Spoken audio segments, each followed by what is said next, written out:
Hello everyone, welcome back to another episode of our entitled people.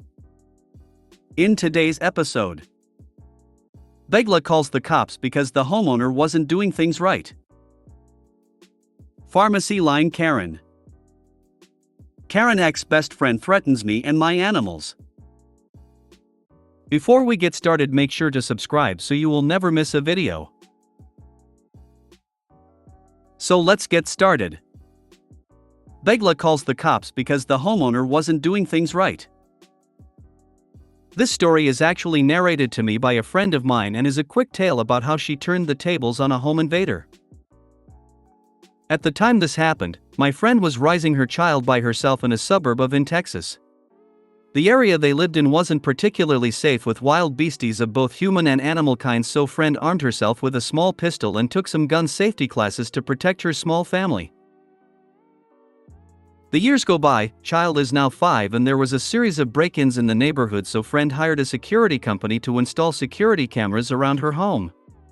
One day while reviewing footage, friend noticed a strange man lurking around the house.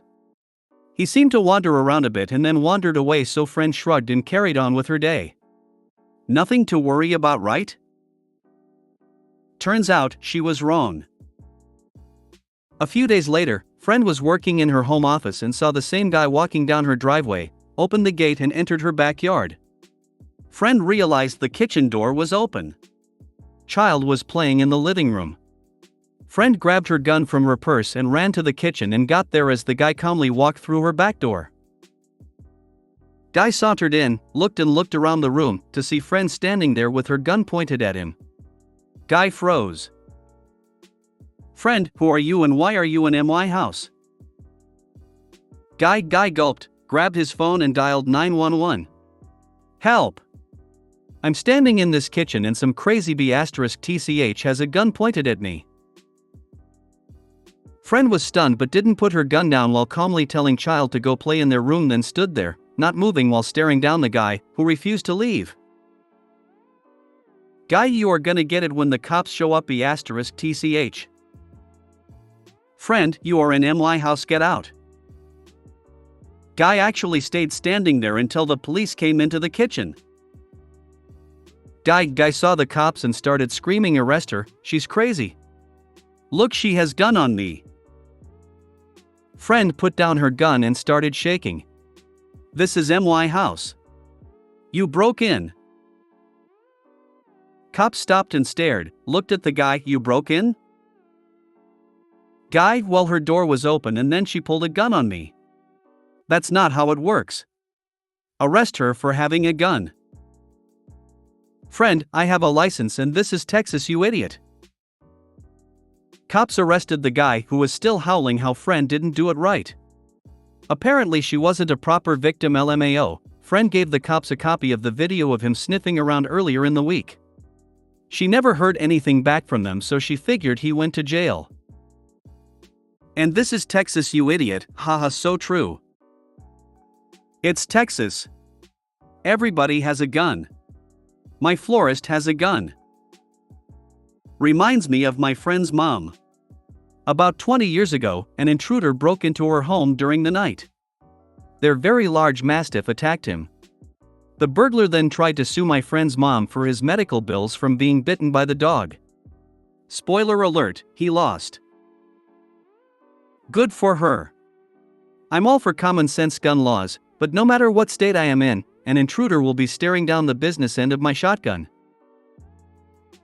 Pistols are better, quicker to move on to the next target, hard to maneuver in tight stops and difficult to sleep on. Your friend pulled the Uno reverse card, lol. Dumbest criminal ever. You don't call the cops while actively committing a crime. In Texas, if she had done the world a favor and shot the guy, she'd be regarded as a hero. In other states, she'd face murder charges. I broke into her house, so arrest her.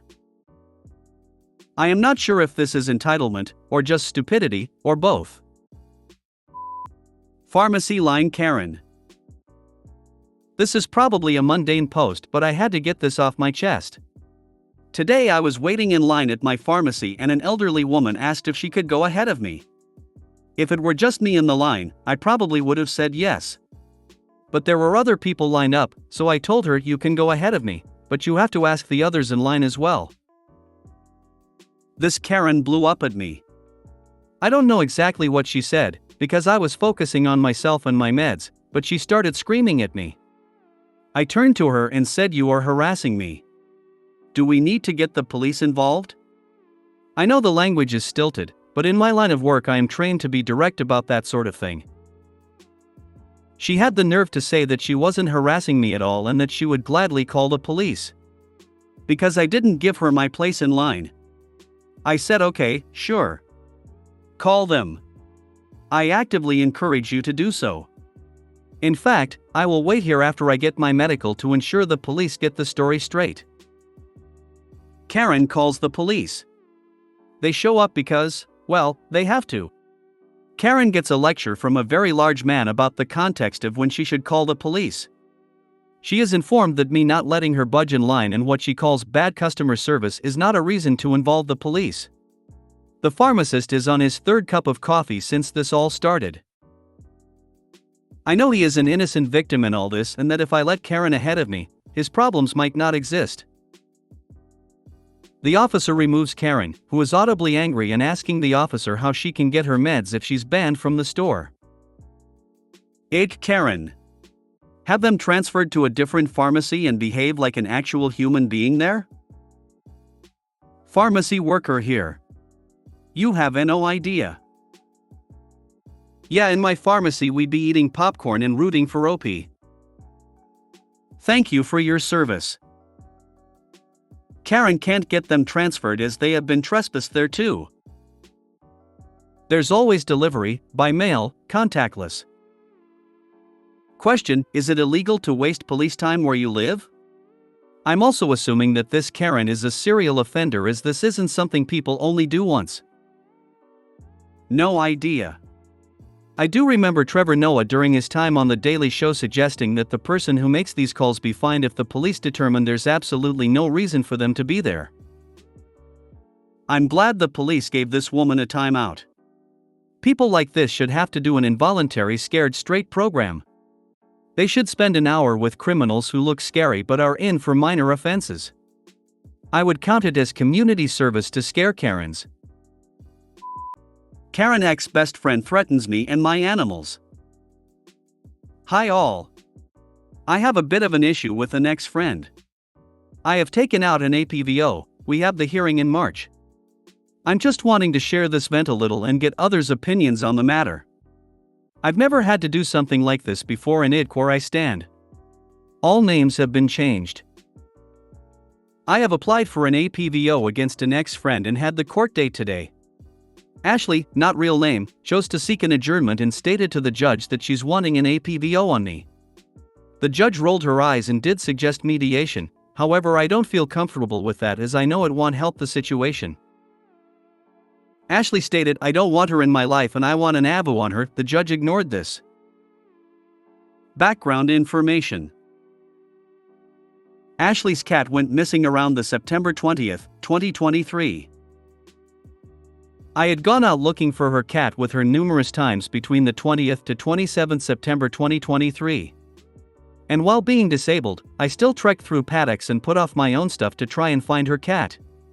But apparently I still was never doing enough to please her.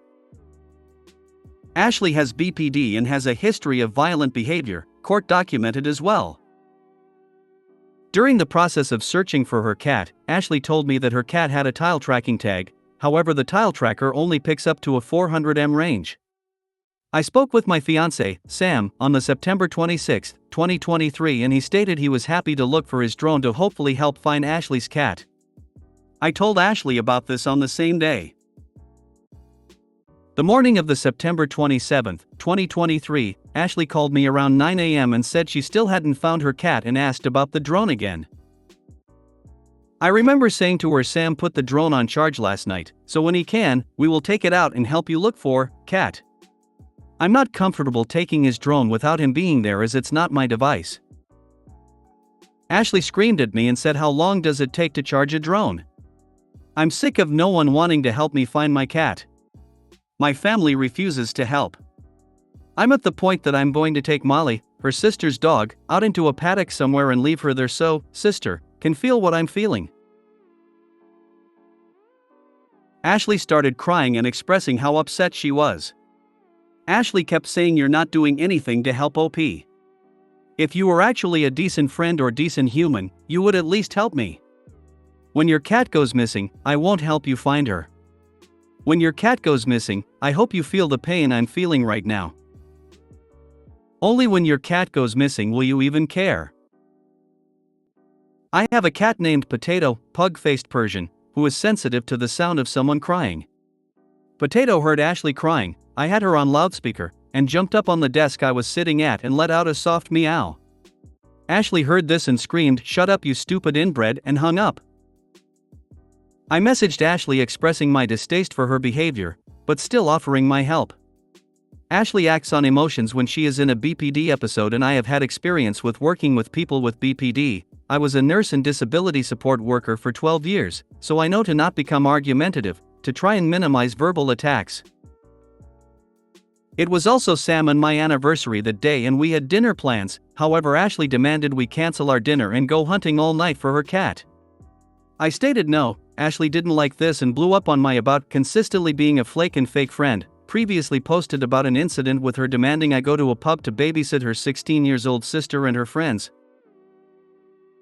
On the September 28, 2023, Ashley threatened to end herself and took a video of her in Bunnings, telling me to choose what rope she was to use as it was my choice and it was my fault she was wanting to live herself. Due to the nature of the threat, I contacted her mother and let her know what was going on, including screenshots and voicemails, in hopes her mom could help her regulate again.